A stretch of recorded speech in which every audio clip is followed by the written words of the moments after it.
Okay, now we're gonna do a quick wording session and overall map about League. We're gonna grab some words and put the cooldowns on, and we're good to go.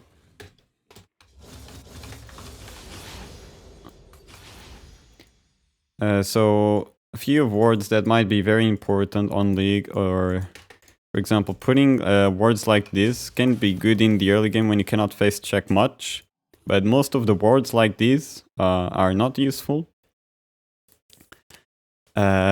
Usually on top lane you want to ward, I'm just taking out the words, but you want to ward something along these lines.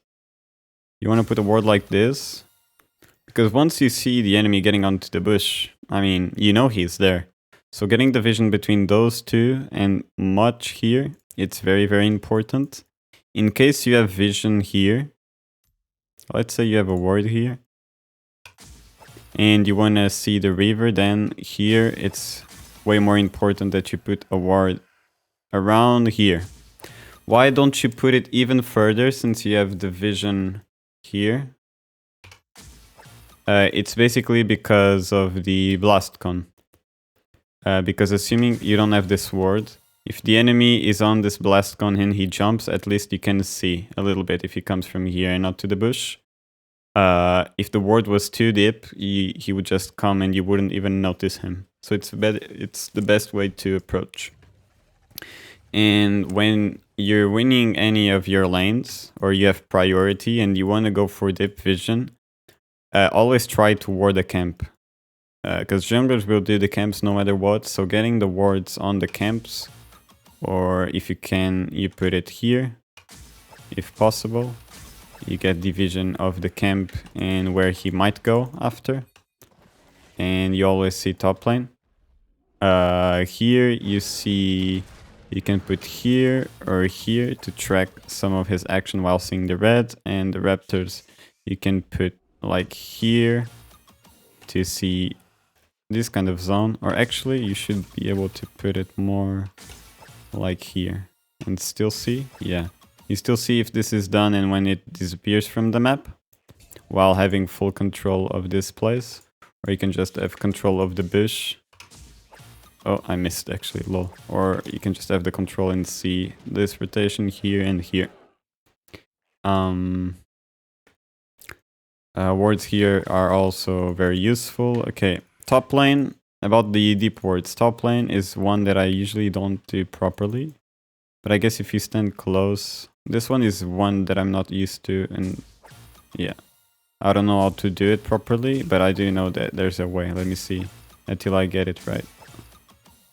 From here you can actually.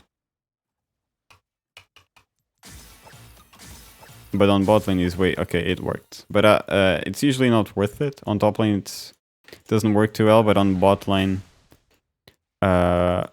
you see it happen way more often, and it's way easier. You just stand around here and you see this little rock, you click just on here. At this edge of the rock, you just click and you get a ward off. Be careful when you're playing against the Rek'Sai to always have vision behind you when you think people are gonna dive you. Rek'Sai, they don't even have to dive you because she can just do this and be right here without being touched by the turret, and I'm pretty sure she can come from here as well. Yeah, this is so broken. So be really careful. And the same goes to the top lane on this side. She just can appear from here or from here without being touched by the turret. So be smarter about your vision, and the deep vision should always be on camps and stuff. There is one ward that you can do against the red side that you cannot do against blue side. And there's no ward that lets you see both the Gromp and the blue. One of them you're never going to be able to see completely. On this side though, on this, if I can put the graphics higher for you guys to see. But basically, this little thing here, the little green bit in all this rock, if you ward here, you'll be able to see both. It's a really, really, really strong ward, because you pretty much can see if he goes to here, or if he came from here, you might see him, because I don't think he'll come like this. He'll show up here if he goes to the bot lane. And you see both blue, both Grom, and where he goes next. It's pretty useful. Wards and Drakes, people might not know, but you can put a target dummy here, for example.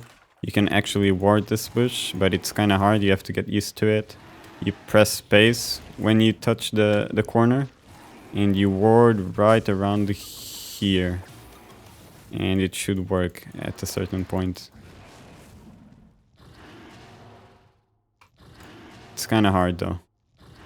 And I haven't done this in a while. Sometimes I would come in practice tools to practice this, but it's basically at the touch of the bush if it ends up wanting to work. The Drake noise is actually annoying me. It's not working. But I'm just trying to show that these wards are possible, and the same goes for the Baron Pit. Oh my goodness, I'm getting tilted. The target dummy is on, yeah. Okay, let's take the wards out, because they're pissing me off already. Maybe it's here. Yeah, it's here, lol. It's not on this position, it's more here. Okay, let me do it again. I was on the wrong spot, so you come here to this side up.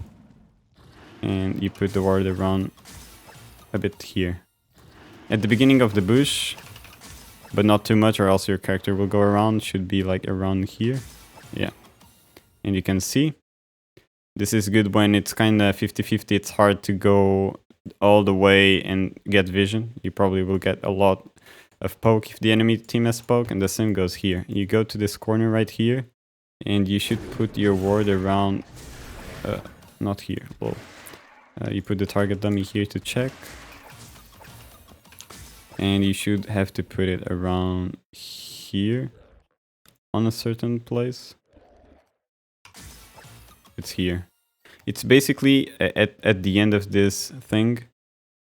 It should work most of the time if you have your camera centered. You put it there and you can see both the blast cone and who's inside here. If you're playing into as bot side, don't forget also that you have this important ward in case you need it.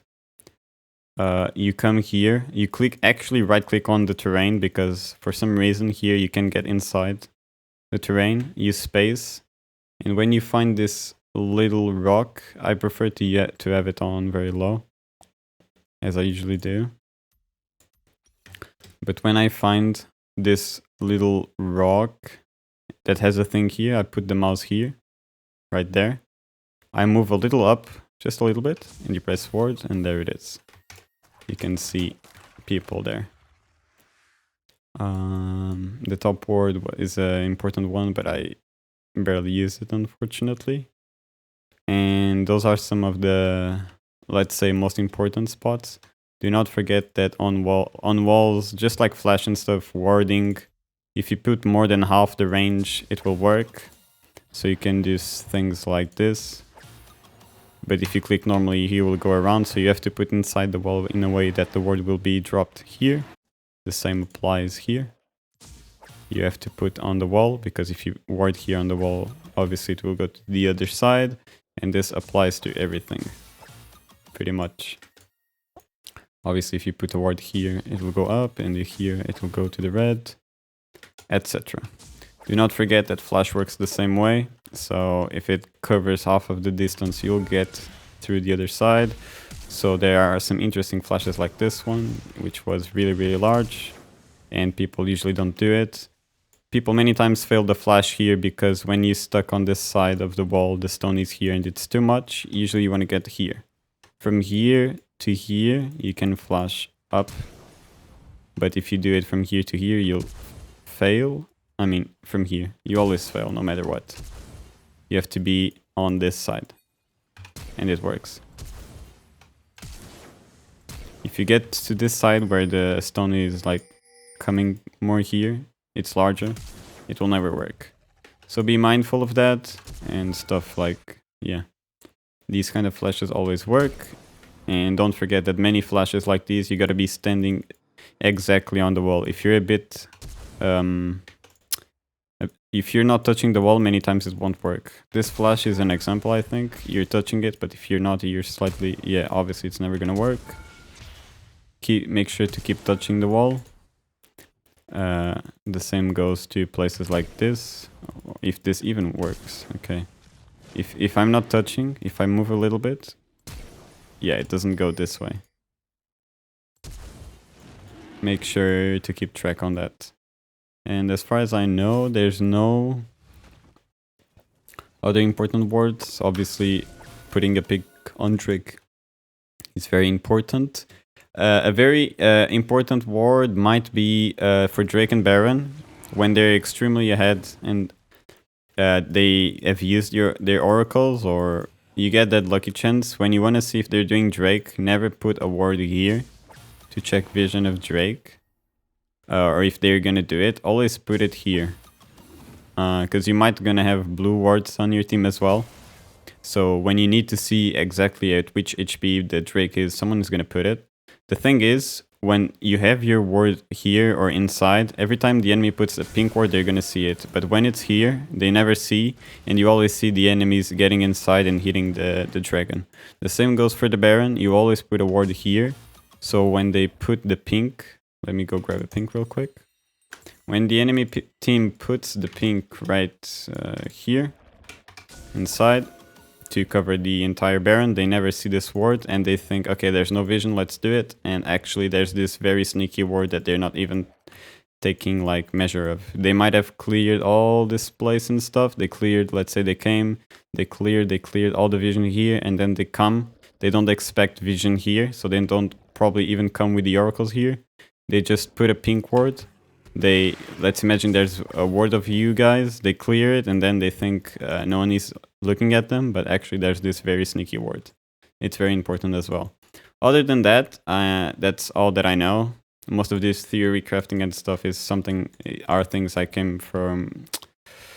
came up with myself, so there's probably a lot of things lacking or that exist that I do not know, but this is just my general tips on these kind of things of map terrain and everything.